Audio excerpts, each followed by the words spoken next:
एक प्रकारे आपल्याला असं म्हणायला हरकत नाही की 52 त्याच्या आधी पण 52 नंतर अधिकृतरित्या संपूर्ण भारताचं एक संरक्षण हे मराठे करत होते आणि कुठे जो पुढे जो आपल्याला संघर्ष दिसतो तो भारताच्या सार्वभौमतेचा संघर्ष आहे. तो राष्ट्र म्हणजे एक त्या काळामध्ये मराठ्यांनी हा जो काही पुढे जो आपण पानिपतचं युद्ध जे तहास घेतो त्याचं एक मूळ कुठेतरी होतं की मराठे हे संपूर्ण भारताचं रक्षण करत होते. त्या रक्षणासाठी ते आज आणि ही त्या युगातली कदाचित ही गोष्ट आज फार लोकांना माहिती नाही की मराठे हे भारतासाठी लढत होते, हे हिंदुस्थानाचे रक्षण करते होते आणि परकीयांविरुद्ध लढत होते. आणि मला वाटतं सदाशिवराव भाऊंचं तसं एक पत्र देखील आहे की आपल्याला हे बाहेरच्या व्यक्तींना हिंदुस्थानाच्या राजकारणात लुडबुड करू देता कामा नये.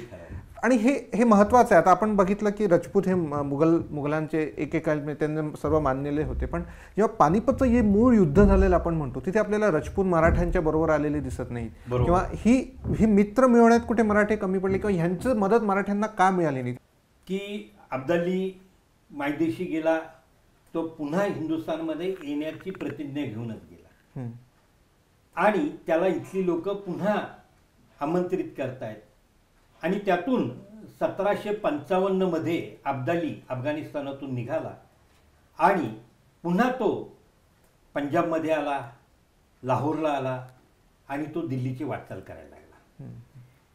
त्यावेळेस तो दिल्लीकडं आला त्यावेळेस त्याच्याशी मराठ्यांनी दिलेल्या वचनाप्रमाणे मराठ्यांचं दिल्लीमधलं जे काही 15-20 हजार सैन्य होतं ते त्याच्या विरुद्ध रणांगणात उभं राहिलं. परंतु फक्त काही 15-20 हजार सैन्याने अब्दालीला प्रतिकार होणं शक्य नव्हतं. त्यावेळेस सगळं मुघलांचे जे परंपरागत मनसबदार तटस्थ राहिलेले आहेत आणि अब्दालीने सहजरित्या दिल्ली जिंकून घेतली. दिल्ली जिंकल्यानंतर त्याचा गुरु नादिर शाह त्याने जे काही केलं तेच अब्दालीने करायला सुरुवात केली. त्यांनी पुन्हा एकदा दिल्ली लुटली, दिल्लीत कत्तली केल्या, दिल्लीच्या मनसबदारांची घरं खणून काढली.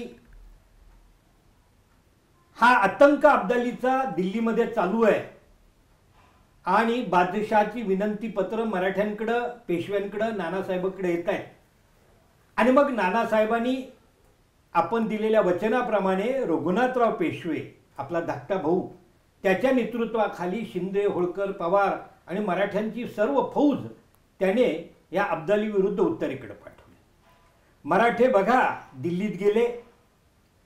आता मराठे दिल्लीत येत आहेत बघितल्यानंतर अब्दालीने पुन्हा नादिरशाहसारखं केलं. त्याने दिल्लीत मिळवलेली लूट आपल्याबरोबर घेतली आणि तो आता आपल्या मायदेशाकडे निघाला.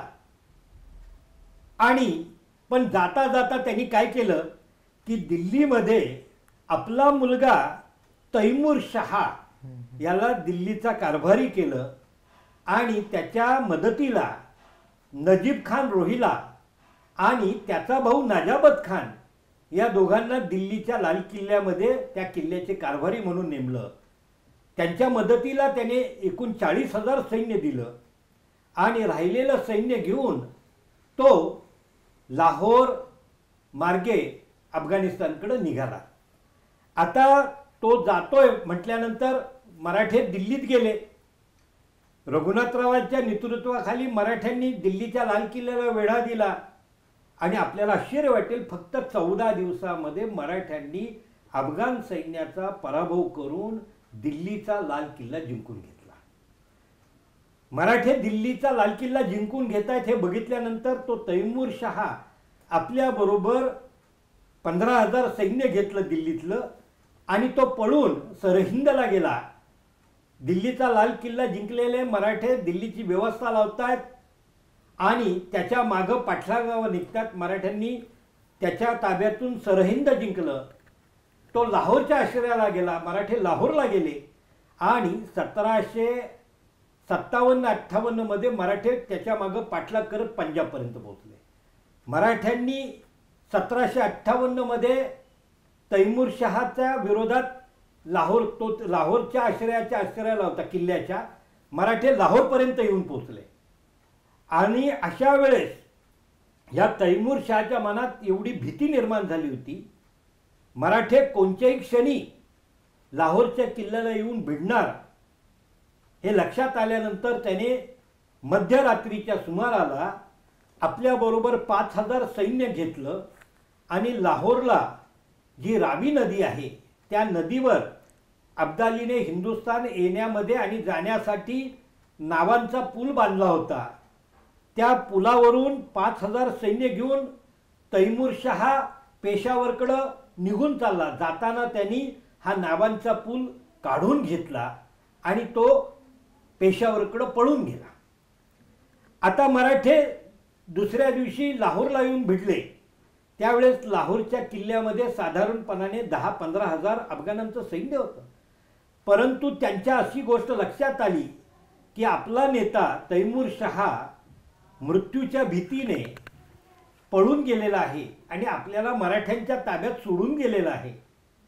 त्यांच्या मनात मराठ्यांविषयी एवढी भीती निर्माण झाली होती की खरं तर लाहोरचा किल्ला अतिशय भक्कम, मुघल साम्राज्याची उत्तर हिंदुस्थानची राजधानी, तिथे 300 तोफा होत्या, परंतु त्यांची लढण्याची हिंमत गमावलेली होती आणि मराठे लाहोरच्या तटाला येऊन भिडलेत हे बघितल्यानंतर यांनी लाहोरच्या किल्ल्यावर शरणागतीची पांढरी निशाणं फडकवली आणि ते मराठ्यांना शरण आले. आणि आश्चर्याची आनंदाची गोष्ट म्हणजे लाहोरचा किल्ला मराठ्यांना कुठलाही संघर्ष न करता वाजत गाजत जिंकला मराठ्यांनी. आणि या सगळ्यांना त्यांनी बलिदान त्यांनी दिलेलं आहे, त्यांना अभयदान दिलं. आणि हे शरण आलेली लोक हे मराठ्यांना येऊन शरण झालेले, ते कैदी झालेले आहेत त्यातले काही. आणि मग आपल्याकडं नावांचा पूल नाही, त्यामुळे ती रावी नदी पार करता येत नाही. नावांचा पूल बांधणं आवश्यक होतं, परंतु त्यासाठी 1-2 महिने लागणार होते. हा विचार केल्यानंतर रघुनाथरावाने लाहोरमध्ये मराठी सैन्याच्या लष्कराचा तळ ठेवला आणि त्यांनी दरम्यानच्या काळामध्ये सिंध, मुलतान आणि पंजाबचा बराचसा भाग तो अफगाणांच्या ताब्यातून सोडून घेतला. आणि 2 महिन्यानंतर नावांचा पूल बांधल्या गेल्यानंतर मराठे आता अफगाणांचा पाठलाग करत पेशावरपर्यंत गेले आणि शेवटी त्यांनी अटकचा किल्ला जिंकला. खैबर खिंड आणि बोलन खिंडीतून हिंदुस्थानावर शेकडो आक्रमणं झाली. त्याच खैबर खिंडीतून खाली हिंदुस्थानात उतरल्यानंतर सिंधू नदीच्या तीरावर असलेला अटकचा किल्ला म्हणजे हिंदुस्थानचं पहिलं लष्करी केंद्र ते मराठ्यांनी जिंकून घेतलं. अटकेवर झेंडा फडकवला आणि शिवाजी महाराजांचं एक स्वप्न असे तू हिमाचल, हिमालयाच्या शिखरापासून सागराच्या तीरापर्यंतचा अवघा हिंदुस्थान हा मराठ्यांच्या नियंत्रणाखाली आणण्याचं स्वप्न त्यावेळेस साकार झालं होतं. आणि मराठ्यांनी अटकचा किल्ला जिंकला. अनेक मंडळींच्या मनात प्रश्न येतो की जर अटक जिंकली होती तर मराठ्यांनी ती सोडली का? तर मी मगाशी सांगितलं की जो अहमदी तह झाला होता त्या बादशाही झालेल्या तहाप्रमाणे मराठ्यांनी त्यांना असं वचन दिलेलं होतं की शत्रूने मुघलांचा जिंकलेला प्रदेश आम्ही जिंकून घेतल्यानंतर सन्मानपूर्वक आम्ही मुघल बादशाला किंवा त्याच्या योग्य त्या अधिकाऱ्यांच्या सुभेदारांच्या ताब्यात देऊ. आणि मग दिलेल्या वचनाप्रमाणे हा सगळा प्रदेश मराठ्यांनी पुन्हा अब्दालीच्या आपल्या मुघल बादशाच्या सरदारांच्या, मीर मन्नू सुभेदार होता पंजाबचा, त्याच्या ताब्यात हा प्रदेश दिला. तुम्हाला आणखी एक गोष्ट, मराठ्यांचं कार्य फार मोठं आहे की जो तिथं शिखांचं असं एक अधिकृत राज्य नव्हतं. सगळ्या शिखांचं पवित्र, हिंदूंचं पवित्र स्थान असलेलं सुवर्ण मंदिर, की ज्या सुवर्ण मंदिर आणि तिथं असलेल्या त्या पवित्र तीर्थामध्ये अब्दालीने जाताना 1,000 गायींची कत्तल करून त्याला अपवित्र शापित केलेलं होतं. मराठ्यांनी पुन्हा सुवर्ण मंदिराचा जीर्णोद्धार केला, त्या पवित्र तीर्थाची शास्त्रोक्त पद्धतीने त्याचे शुद्धीकरण केलं, एवढं मोठं कार्य केलं. आणि मराठे पुन्हा दिल्लीकडे आलेले आहेत, दिलेल्या वचनाप्रमाणे आले होते. आणि त्यानंतर पुन्हा नव्या संघर्ष होणार होता. तोपर्यंत नानासाहेबांनी मराठ्यांना सांगितलं होतं की आपल्यासमोर एक नवा हिंदुस्थानचा नवा शत्रू निर्माण होतोय, तो म्हणजे कलकत्तेकर, बंगालकर, इंग्रज. तर त्यांनी दत्ताजी शिंद्यांना आणि मल्हारराव होळकरांना पाठवलेली पत्र आज उपलब्ध आहे की तुम्ही अटक जिंकून घ्या आणि तो प्रदेश सन्मानपूर्वक मुघल बादशाच्या ताब्यात द्या आणि तो ताब्यात देऊन तुम्ही गंगा पार करा. आम्हाला सुजा उद्दौलाने अलाहाबाद आणि अयोध्या, काशी ही 3 क्षेत्र मराठ्यांना ताब्यात देण्याचं वचन दिलेलं आहे. त्या हिंदू तीर्थक्षेत्रांचा ताबा घ्या आणि बिहारमध्ये पाटण्याला तुम्ही लष्कराचा तळ उभारून बंगालवर आक्रमणाची तयारी करा. आपण या नवा शत्रू इंग्रजांचा समूळ नायनाट करू आणि इंग्रजांपासून जो काही हिंदुस्थानला भविष्यात होणारा धोका आहे तो त्याचं समूळ नायनाट करण्याचा संकल्प नानासाहेबांनी त्यावेळेस केलेला होता. त्याप्रमाणे आज्ञाही दिलेल्या होत्या. परंतु दुर्दैवाने दरम्यानच्या काळामध्ये अब्दाली पुन्हा हिंदुस्थानवर आक्रमण करून येतो आणि त्यावेळेस नवा संघर्ष होतो. अब्दालीला रोखण्यासाठी दत्ताजी शिंदे गंगेच्या काठावर जातात. 10 जानेवारी 1760 या दिवशी अब्दाली नजीब खान रोहिला यांच्या एकत्रित सैन्याविरुद्ध फक्त 10,000 सैन्यानिशी दत्ताजी शिंदे उभा राहिला. साहजिकच त्यामध्ये त्यांचा विनाश झाला, त्यांचं बलिदान झालं. दत्ताजी शिंदे ज्यावेळेस मृत्यूची शेवटची घटका मोजत होता त्यावेळेस मौलवी कुतुबशाह, तुम्हाला एक गोष्ट लक्षात येईल की अफगाणांविरुद्ध मराठे अब्दाली विरुद्ध मोठा विजय मिळवतात.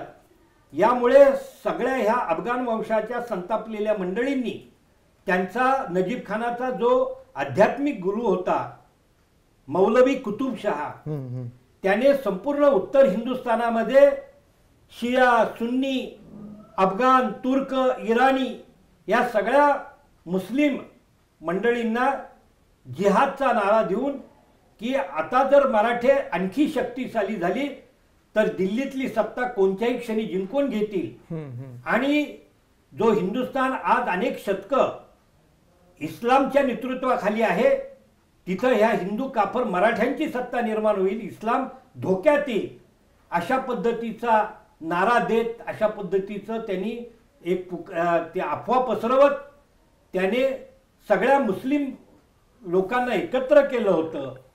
पण त्याच वेळेस दुर्दैवाने आमचे हिंदू बांधव राजस्थानामधले विजय सिंग आणि माधव सिंग मात्र मराठ्यांचा जर या अब्दाली आणि उत्तरेतल्या मुसलमानांकडून कायमचा काटा काढला गेला तर आम्हा राजपुतांना दिल्लीवर पुन्हा वर्चस्व निर्माण करता येईल अशा पद्धतीची ते स्वप्न पाहत होते.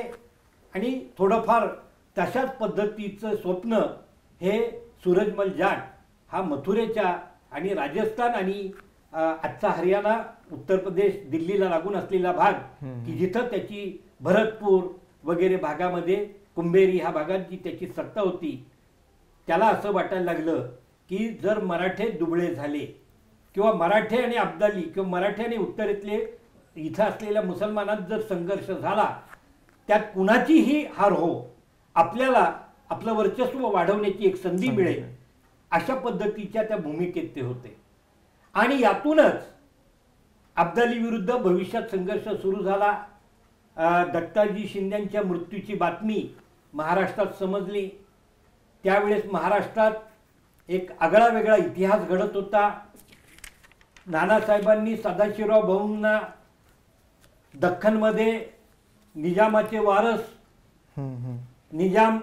निजाम अली, सलाबत जंग, बसालत जंग, मीर मुघल ही जे काही निजामाचे 4 वारसदार होते त्यांनी एकत्र येऊन मराठ्यांविरुद्ध कारवाया सुरू केल्या होत्या.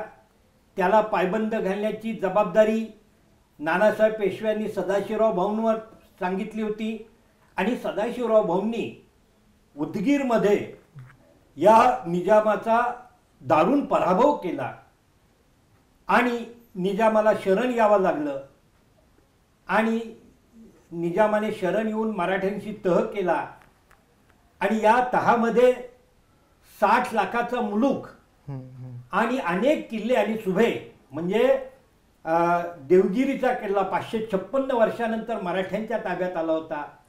विजापूर जिथे आदिलशाहीची सत्ता होती तो विजापूरचा किल्ला आणि विजापूर सुभा मराठ्यांच्या ताब्यात आला होता. अहमदनगरची निजामशाही, त्या निजामशाहीचा अहमदनगरचा किल्ला आजपर्यंत मराठ्यांच्या ताब्यात नव्हता, तो मराठ्यांच्या ताब्यात आला. ज्याला साल्हेर मुल्हेर तो किल्ला, ते दोन्ही किल्ले मुघलांनी जिंकून बागलांमध्ये आपली सत्ता प्रस्थापित केली होती.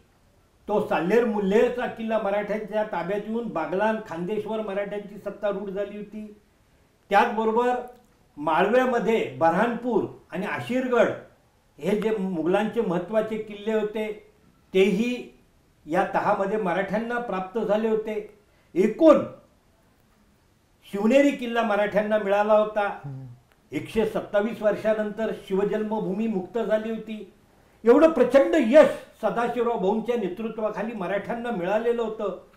सगळीकडे विजयोत्सव चालू होता आणि त्याच वेळेस दत्ताजी शिंद्यांच्या बलिदानाची बातमी येऊन पोहोचली आणि मग नानासाहेबाच्या मनात, सगळ्या मराठ्यांच्या मनात प्रचंड चीड निर्माण झाली की दत्ताजी शिंद्यांसारख्या एका स्वामीनिष्ठ महानायकाचा ज्या पद्धतीने हत्या झाली, क्रूर हत्या झाली, विश्वासघाताने हत्या झाली, त्याचा बदला घेणं आणि अब्दालीला कायमचा धडा शिकवणं भाग होतं. आणि याच भूमिकेतून आता या अब्दाली विरुद्धच्या भावी संघर्षाचं नेतृत्व कोण करणार आणि यासाठी नानासाहेबांनी सदाशिवराव भाऊंची निवड केली आणि सदाशिवराव भाऊंनी या संघर्षाची धुरा आपल्या खांद्यावर घेतली. बादशहाच्या विनंतीवरून मराठे उत्तरेकडे निघालेले होते, कारण की पुन्हा एकदा बादशहाचं विनंती पत्र, मुघल साम्राज्याचं अब्दालीपासून रक्षण करण्याची विनंती बादशहाची नानासाहेबांना आली होती आणि एक प्रकारे मुघल साम्राज्याच्या रक्षणासाठी बादशहाच्या विनंतीवरून सदाशिवराव भाऊ उत्तरेकडे निघालेले होते. बादशहाने आपल्या सर्व मनसबदारांना पत्र पाठवून सदाशिवराव भाऊंना सगळ्या प्रकारची मदत करण्याची आज्ञा केली होती. राजस्थानातल्या सर्व राजपूत राजांना, विजयसिंग, माधवसिंग, त्यानंतर सूरजमल जाट, सुजा उद्धवला या आपल्या सर्व मुघल साम्राज्याच्या मोठ्या सरदारांना, मनसबदारांना अब्दाली विरुद्ध सदाशिवराव भाऊंना सर्व प्रकारची मदत करणं हे तुमचं कर्तव्य आहे अशी आज्ञापत्र पाठवली होती. परंतु प्रत्यक्षात मात्र वेगळंच घडत होतं. मराठ्यांना, सदाशिवराव भाऊंना उत्तरेकडं दिल्लीच्या भागात येईपर्यंत सूरजमल जाट हा मराठ्यांच्या बरोबर होता, सुजा उद्धवला हा मराठ्यांना मदत करत होता आणि मराठी सदाशिवराव भाऊ मथुरेत गेले, पहिल्यांदा मथुरा जिंकली. बघा, आता आपला फार मोठा गैरसमज आहे की अब्दाली विरुद्ध जे सदाशिवराव भाऊंच्या नेतृत्वाखाली जो मराठ्यांचा संघर्ष झाला तो फक्त एकट्या पानिपतवर नाही, त्याच्या अगोदरही फार मोठा, म्हणजे हा संघर्ष सुरू झालेला आहे सप्टेंबर महिन्यामध्ये, म्हणजे सप्टेंबर महिन्याच्या ऑगस्टच्या अगोदर, ऑगस्टच्या जुलैमध्ये हा संघर्षाला सुरुवात झालेली आहे. सदाशिवराव भाऊंनी अब्दालीच्या अफगाण सैन्याने जिंकून घेतलेला आग्र्याचा किल्ला सहजरित्या जिंकून घेतलेला आहे. तो जिंकल्यानंतर मथुरा जिंकली. त्यानंतर सदाशिवराव भाऊ दिल्लीमध्ये आलाय आणि सदाशिवराव भाऊंनी या अफगाणांकडून दिल्ली जिंकून घेतलेली. 2 ऑगस्ट 1760 या दिवशी मराठ्यांनी दिल्ली जिंकून घेतली, दिल्ली शहर. आणि 10 ऑगस्ट 1760 या दिवशी मराठ्यांनी दिल्लीचा लाल किल्ला जिंकून घेतला. कारण की अफगाण सैन्याने बादशहा आणि त्याच्या सर्व कुटुंबाला दिल्लीच्या लाल किल्ल्यात कैदेत ठेवलेलं होतं. मराठ्यांनी दिल्लीचा लाल किल्ला जिंकून घेतला आणि या सगळ्या त्यामध्ये नजीब खानाला कैद केलं होतं, परंतु तो पळून पुन्हा गेलेला आहे आणि मराठ्यांनी दिल्ली जिंकलेली आहे. म्हणजे अब्दालीकडून मराठ्यांनी दिल्ली जिंकली, आग्रा जिंकलं आणि मराठे दिल्लीमध्ये ठाण मांडून बसलेले. आता बघा, दिल्लीच्या पलीकडं मध्ये यमुना नदी आहे, यमुनीच्या पैल तीरावर अब्दालीचं सैन्य आहे, मध्ये नदी आहे आणि आता अब्दाली आणि मराठे सदाशिवराव भाऊ एकमेकाशी जो भावी होणारा संघर्ष याची जय्यत तयारी करतात. आता सदाशिवराव भाऊ हा दिल्लीत आल्यामुळे त्याच्यापासून माळवा आणि बुंदेलखंड लांब आहे, त्यामुळे माळवा आणि बुंदेलखंडामधून जे आपल्याला सर्व प्रकारची रसद मिळत होती ती मिळेनाशी झाली आणि सर्वस्वी आपण मुघल व्यवस्थेवर अवलंबून राहिलो होतो आणि इथं मात्र आपल्याशी असहकार सुरू झाला. मराठ्यांना धान्य मिळेना, मराठ्यांना त्यांच्या जनावरांना चारा मिळेनासा झाला, मराठ्यांना कुठल्याही प्रकारची रसद मिळत नाही आणि अशा विपरीत अवस्थेमध्ये मराठे अब्दाली विरुद्ध संघर्ष करण्याची तयारी करतायत. कित्येक दिवस मराठ्यांना उपवास घडतायत. त्याच वेळेस सदाशिवराव भाऊला एक बातमी समजली की ह्याच्यामध्ये कुंजपुरा नावाचा एक अब्दालीच्या ताब्यात असलेला किल्ला आहे की जो दिल्ली आणि पंजाबच्या सीमेवर आहे. त्या किल्ल्यामध्ये अब्दालीने भविष्यामध्ये आपल्याला सर्व प्रकारची धान्याची रसद मिळावी म्हणून तिथं कितीशे खंडी धान्य एकत्र करून त्याचं भांडार करून ठेवलेलं होतं. आणि त्याच वेळेस दिल्लीमध्ये अफवा पसरायला लागलेल्या आहेत की सदाशिवराव भाऊ हा आपल्याबरोबर जो नानासाहेबांचा मुलगा विश्वासराव की जो 15-16 वर्षाचा आहे त्याला दिल्लीच्या गादीवर बसवणार आहे, अशा पद्धतीच्या अफवा पसरल्या जात होत्या. त्याचे परिणाम काहीतरी चुकीचे होणार हा विचार करून सदाशिवराव भाऊने जो अली गौहर नावाचा राजपुत्र होता त्याला ह्यांच्या अफगाणांच्या कैदेत होता त्याची सुटका केली आणि त्याला सन्मानपूर्वक दिल्लीमधून हत्तीवरून त्याची मिरवणूक काढली आणि त्याला युवराज म्हणून घोषित केलं आणि असं सांगितलं की मराठे कोणत्याही परिस्थितीत मुघल बादशाहाचं राज्य हिरावून घेणार नाही, आम्ही त्यांचे रक्षक आहोत. आणि नंतर 10 ऑगस्टला हा कार्यक्रम करून सदाशिवराव भाऊ पंजाबच्या सीमेकडे असलेला कुंजपुरा किल्ला जिंकायला निघालेले आहेत. आणि सदाशिवराव भाऊंनी 15 ऑक्टोबर या दिवशी ते कुंजपुऱ्याला आले आणि फक्त 2 दिवसाच्या संघर्षामध्ये मराठ्यांनी कुंजपुऱ्याचा किल्ला जिंकून घेतलेला आहे. दसऱ्याचा दिवस होता 17 ऑक्टोबर. या दिवशी मराठ्यांनी कुंजपुऱ्यावर आपला विजयोत्सव साजरा केला. आणखी महत्त्व म्हणजे नजीब खानाचा धाकटा भाऊ नाजाबत खान हा कुंजपुऱ्याचा किल्लेदार होता, त्याला कैद केलं आणि दत्ताजी शिंद्यांच्या हत्येचा बदला म्हणून नजाबत खानाचा त्यांनी त्याला बळी दिले, त्याची हत्या केली किंवा त्याला मारून टाकलेलं आहे, त्याला मृत्यूदंड दिलेला आहे. आणि जो मौलवी कुतुबशहा की ज्यांनी दत्ताजी शिंद्यांचं शिर कापलं होतं आणि या मराठे आणि अब्दाली या संघर्षाला त्याने धार्मिक स्वरूप दिलं होतं, तो मौलवी कुतुबशहा याला मराठ्यांनी कैद केलं आणि त्याचं शिर कापून त्याला मृत्यूदंड दिला. आणि अशा पद्धतीने आजपर्यंत झालेल्या प्रत्येक संघर्षामध्ये मराठे अफगाणांविरुद्ध विजयी झालेले आहेत. आणि आता मराठ्यांच्या सदाशिवराव भाऊंना कुंजपुऱ्याच्या परिसरात असताना एक संदेश आला गुप्त हेराकडून. तो संदेश होता पतियाळाचा राजा अल्लासिंग जाट की जो शीख होता की ज्याला ज्यावेळेस अब्दालीने मागच्या वेळेस पंजाब जिंकून घेतलं होतं, शिखांवर अनन्वित अत्याचार केले होते, सुवर्ण मंदिराला त्यात विध्वंस करण्याचा प्रयत्न केला होता, त्यावेळेस मराठ्यांनी त्यांचं रक्षण केलं होतं आणि मराठ्यांच्या सहकार्याने आलासिंग जाट हा पतियाळाच्या राज्यावर पुन्हा प्रस्थापित झालेला होता. त्याच्या मनात मराठ्यांविषयी अपार आदर होता.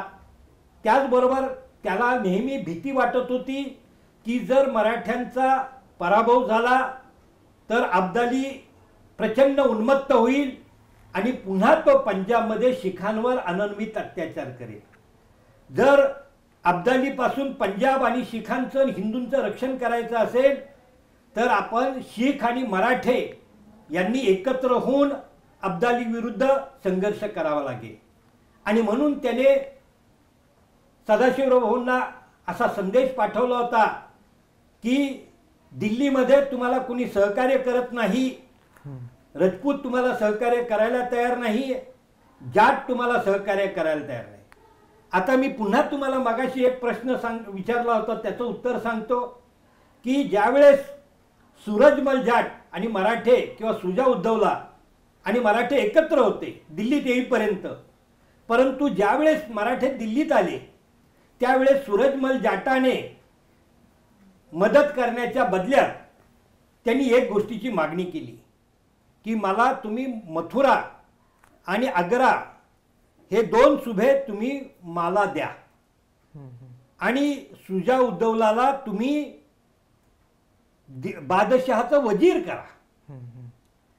आता मराठ्यांच्या पुढं प्रश्न पडला होता की उत्तरेकडं आपल्याला आपला माळवा बुंदेलखंड लांब असल्यामुळे आपल्याला कुठूनच रसद मिळत नाही, फक्त आग्र्याचा सुभा जो परिसर आहे आग्रा आणि मथुरा इथून थोडीफार मदत मिळते. जर तो प्रदेश सुजाला दिला तर आपल्याला मदतच कुठली मिळणार नाही. म्हणून त्यांनी सूरजमल जाटाला असं सुचवलं की हा संघर्ष संपून द्या, मग तुम्हाला आग्रा आणि अजमेर सुभा आम्ही देतो, मथुरा तुम्हाला देतो, परंतु या संकट समयी तुम्ही तशा पद्धतीची आम्हाला संकटात आणणारी मागणी करू नका. आणि दुसरी त्यांची मागणी होती सुजाची आणि सूरजमल जाटाची की सुजाला तुम्ही बादशहाचा वजीर करा. तिथं अडचण अशी होती की निजामाचा मुलगा गाझीउद्दीन हा मराठ्यांच्या वतीने वजीर होता आणि तो मराठ्यांना सगळ्या प्रकारची उत्तरेत मदत करत होता. आपल्याला अनुकूल असलेला वजीर याला जर आपण बडतर्फ केलं, त्याला जर पदच्युत केलं आणि त्याच्या जागी दुसरा वजीर सुजाला केलं तर तो आपल्या विरोधात जाण्याची शक्यता होती. त्यामुळे थोडीफार जी काही मदत मिळत होती तीही मिळेनाशी होईल.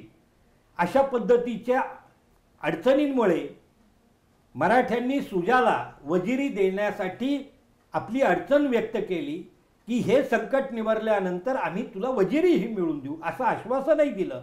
परंतु ते दोघे हट्टाला पेटले आणि मराठे आपल्याला आपल्या मागण्या पुऱ्या करत नाही हे समजल्यानंतर दोघंही तटस्थ राहून आपापल्या राज्यात निघून गेले आणि मराठे एकटे पडलेले. आता मराठ्यांसाठी फक्त एकटाच मदतीला होता, तो म्हणजे शीख राजा आलासिंग जाट. आणि त्याने जो संदेश पाठवला होता की तुम्ही जर पंजाबकडे आलात तर शीख आणि मराठे हे एकत्र होऊन अब्दालीचा अफगाणिस्तानचा मार्ग रोखून ठेवेल आणि अफगाणिस्तान आणि पंजाब लाहोरमधून अब्दालीला सगळ्या प्रकारची जी रसद मिळते ती रसद त्याला मिळणार नाही. ती रसद आपण रोखून ठेवू आणि शीख आणि मराठे मिळून आपण अब्दाली विरुद्ध संघर्ष करू. सदाशिवराव भाऊंना ही गोष्ट पटली आणि म्हणून सदाशिवराव भाऊ कुंजपुऱ्याकडून पंजाबकडे निघालेले आहे. आता हा पंजाबकडे जाण्याचा मार्ग हा कुरुक्षेत्र पानिपत ह्या भागातून जातो आणि म्हणून त्यावेळेस कुरुक्षेत्र मार्गे आपल्याला पतियाळाकडे पंजाबकडे जायचं आहे. ही वाटचाल चालू होती. मार्गावर कुरुक्षेत्र नावाचं हिंदूंचं सगळ्यात महत्त्वाचं तीर्थक्षेत्र होतं आणि मग आपल्याला आपण एवढ्या पवित्र जिथं भगवान श्रीकृष्णाने अर्जुनाला गीता सांगितली ते कुरुक्षेत्र आपण तिथं जावं. मराठे कुरुक्षेत्रकडे निघाले. कुरुक्षेत्रमध्ये आले. सदाशिवराव भाऊंनी सगळ्यांना समजावून सांगितलं होतं, रात्र वैरायची आहे, आपला अब्दालीशी संघर्ष आहे, आपण आपला बहुमोल वेळ कुठल्याही धार्मिक कार्यात वाया घालवायचा नाही. परंतु कुरुक्षेत्रावर गेल्यानंतर तिथं आपल्याबरोबर कुटुंब कबिले होते, ते हट्टाला पेटले आणि आपला बहुमोल वेळ सर्व धार्मिक कार्यामध्ये गुंतून पडला. त्याच वेळेस ही बातमी अब्दालीला समजत होती आणि अब्दालीला मराठे आणि शीख एकत्र झाले तर आपला विनाश निश्चित आहे हा विचार करून त्यांनी कुठल्याही प्रकारची वेळ न दवडता पंजाबकडे जाणारा मार्ग आपलं सैन्य पाठवून मराठ्यांचा रोखून ठेवला आणि मराठ्यांना मागं फिरायला भाग पाडला. आणि मला वाटतं त्याच वेळेस नर्मदा पण ओलांड आणि ती खूप लवकर म्हणजे अनपेक्षित अशा वेगाने नर्मदा अब्दालीने यमुना यांनी ओलांडली आणि त्याच्यानंतर जो काही आपल्याला आता हे दोन सैन्य आमोरासमोर येऊन ठेपलेले आहेत आणि मला वाटतं त्याच्यानंतर जो एक महिना आता युद्ध कधीही होईल अशा परिस्थितीत हे दोन सैन्य पुढे त्यावेळेस अशी काही वाटाघाटी दोघांमध्ये होत होत्या का? कारण निश्चितपणे दोघांनाही एकमेकांच्या सत्तेचा अंदाज होता, तर काही प्रकारच्या वाटाघाटी, त्या वाटाघाटीतनं आपण मराठ्यांना नेमकं काय साध्य करायचं होतं हे काय लक्षात येऊ शकतं? की आता आपण आलो की कुरुक्षेत्रकडून आपल्याला लवकरात लवकर पंजाबकडे जायचं होतं, परंतु तसं घडलं नाही. अब्दाली चतुर होता, तो एक अतिशय उत्कृष्ट दर्जाचा सेनापती होता, दूरदृष्टीचा होता. त्याने विचार केला मराठे पंजाबकडे जाता कामा नये म्हणून त्याच्या सैन्याचा मोठा भाग त्याने पंजाबकडे जाणारा मार्ग मराठ्यांचा रोखून ठेवला. आता मराठ्यांना पुन्हा दिल्लीकडे मागं फिरणं भाग होतं आणि आता मराठे दिल्लीकडे निघाले. आता मराठ्यांना दिल्लीकडेही जाऊ द्यायचं नाही हा विचार करून अब्दालीने अनपेक्षितरित्या यमुना पार केली आणि मराठे पानिपतपर्यंत आले होते. त्या पानिपतच्या भूमीवर तो मराठ्यांच्या दिल्लीकडच्या वाटेवर येऊन मराठ्यांची वाट रोखून उभा राहिला. आता बघा मराठे पानिपतवर आले. मराठ्यांनी त्यावेळेस अब्दालीच्या काही अफगाण सैन्याच्या ताब्यात पानिपतचा किल्ला होता. तो पानिपतचा किल्ला सहजरित्या जिंकून घेतला आणि सदाशिवराव भाऊंनी पानिपतच्या किल्ल्याच्या आश्रयाने मराठी लष्कराचा तळ पानिपतमध्ये ठेवला. आता पानिपतच्या पासून काही कोसावर अब्दालीचं सैन्य आणि मराठ्यांचं सैन्य समोरासमोर आहे. अब्दालीला आत्मविश्वास येत नव्हता की आपण मराठ्यांविरुद्ध जर काही संघर्ष झाला तर त्यात काय घडेल, आणि म्हणून अब्दालीला कुठल्याही प्रकारचा धोका पत्करायचा नव्हता आणि त्याने सदाशिवराव भाऊंकडं मराठ्यांकडं तहाचा प्रस्ताव पाठवायला सुरू केला.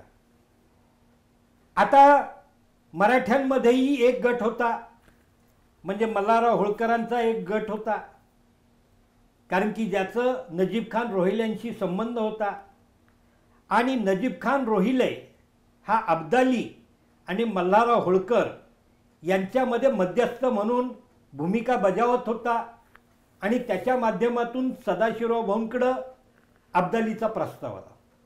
हा प्रस्ताव काय होता हे आपण समजून घेतलं पाहिजे.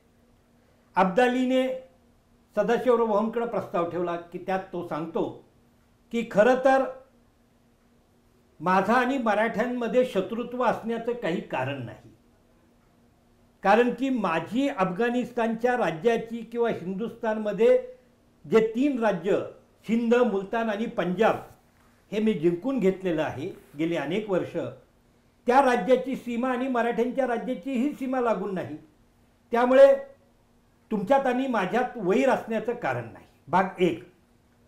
दुसरी गोष्ट की मी आजपर्यंत हे जे काही 3 राज्याचे भाग जिंकलेले आहेत त्याला मराठ्यांनी जर मान्यता दिली तर तुमच्यात आणि माझ्यात शत्रुत्व राहणार नाही. तर तुम्ही सिंध, पंजाब आणि मुलतान हे 3 राज्याला तुम्ही मान्यता द्या. त्याच्याकडून जो तुम्ही चौथाई सरदेशमुखीचा जो अधिकार तुम्हाला मिळाला आहे, तर चौथाई आणि सरदेशमुखी माझ्याकडून तुम्हाला मिळणार नाही, याला तुम्ही मान्यता द्या. आणि चौथी गोष्ट जी महत्त्वाची आहे की माझा जो हस्तक आहे किंवा माझा जो विश्वासातला नजीब खान रोहिला आहे, त्याला बादशहाचा तुम्ही कारभारी जो काही नेमला आहे त्याला मान्यता द्या. अशा पद्धतीची मागणी त्यांनी केली. त्या बदल्यात मी तुम्हाला सगळ्या प्रकारची जी मदत आहे रसद पुरवतो आणि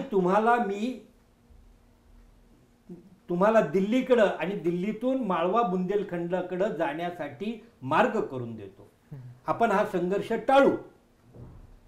याच्यावर सदाशिवराव भाऊंनी आपल्या विश्वासू सहकाऱ्यांच्या समोर सगळा त्यांनी त्याच्यावर चर्चा केली आणि सदाशिवराव भाऊंचं एकच मत होतं की आम्ही मुघल साम्राज्याचे रक्षक म्हणून आहोत. आम्ही तसा मुघल बादशाहाशी तह केला, त्यामुळे मुघल साम्राज्याचं हिंदुस्थानचं रक्षण करणं हे आमचं कर्तव्य आहे.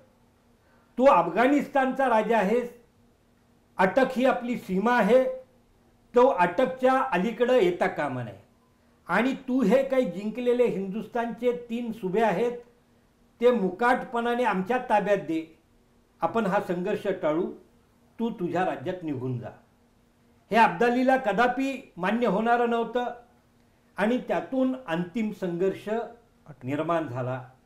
आणि पानिपतच्या भूमीवर अनेक म्हणजे अब्दाली आणि मराठे हे पानिपतच्या भूमीवर समोरासमोर येऊन थांबलेले आहेत. पानिपतवर आल्यानंतरही अफगाण आणि मराठे यांच्यात एकूण 2 युद्ध झालेली होती. पहिलं युद्ध झालं ते 15 नोव्हेंबर या दिवशी, 15-17 नोव्हेंबर याच्या सुमारास ते युद्ध झालं की मराठे पानिपतच्या किल्ल्याच्या संरक्षणाखाली एक खंदक खणून आपला तोफखाना उभा करत होते. हे बघितल्यानंतर 5000 अफगाणांनी या मराठ्यांवर हल्ला केला. त्याला प्रत्युत्तर देण्यासाठी जनकोजी शिंद्याच्या नेतृत्वाखाली 5000 सैन्य गेलं, 1500 सैन्य गेलं, त्यांच्यात युद्ध झालं. पण या युद्धामध्ये मराठ्यांचा विजय झाला. मराठ्यांनी अफगाणांचा पराभव केला, त्यांना मागं हटायला लावलं. 500 अफगाण या युद्धात मारले गेले आणि अफगाणांनी माघार घेतली. इथं मराठ्यांचा विजय झाला 17 किंवा 15 नोव्हेंबर 1760. त्यानंतर पुन्हा एकदा 22 नोव्हेंबरला पुन्हा एकदा अफगाण सैन्य आणि मराठ्यांच्या सैन्यामध्ये युद्ध झालं. या युद्धातही मराठ्यांनी जवळजवळ 2500 अफगाणांना त्यांचा खात्मा केला. मराठ्यांना मोठा विजय मिळाला. मराठेही 200-400 लोक कामी आले. मराठ्यांना विजय मिळाला. परंतु या सैन्याचं नेतृत्व गणपतराव मेहेंदळे करत होते. परंतु दुर्दैवाने सेनापती गणपतराव मेहेंदळे कामी आले, मारले गेले. विजय मराठ्यांचा झाला, परंतु मराठ्यांना गणपतराव मेहेंदळ्यांसारखा एक अनुभवी सेनापती गमवावा लागला. परंतु हाही युद्ध मराठ्यांनी जिंकलेलं आहे. आणि तिसरा संघर्ष झाला, तो संघर्ष म्हणजे 25 डिसेंबर 1760 या दिवशी पानिपतमध्ये मराठ्यांना अनेक दिवस रसद मिळत नव्हती. अन्न नाही, धान्य नाही, चारा नाही.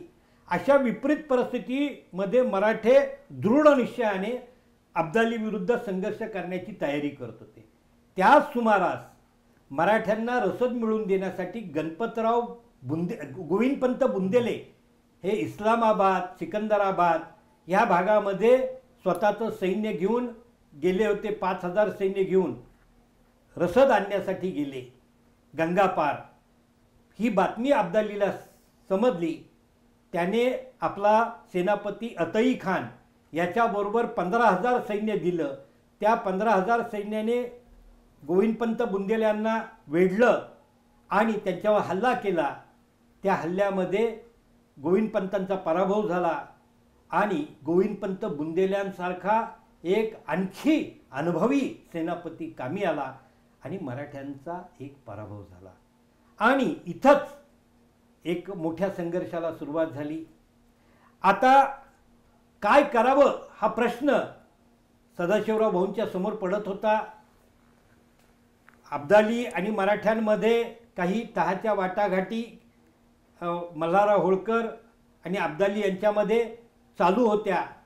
परंतु रघुनाथ आपले सदाशिवराव भाऊ अब्दालीच्या ज्या महत्त्वाच्या 4 मागण्या होत्या त्या मागण्या मान्य करायला तयार नव्हते. त्यासाठी कुठलाही संघर्ष कोणताही त्याग करावा लागला तरी बेहत्तर, पण या हिंदुस्थानची 1 इंचभर भूमी आम्ही परकीयांना मिळू देणार नाही. ह्या भूमिकेत मराठे होते, सदाशिवराव भाऊ होते आणि यातूनच शेवटी अंतिम 14 जानेवारीचा संघर्ष उभा राहिला.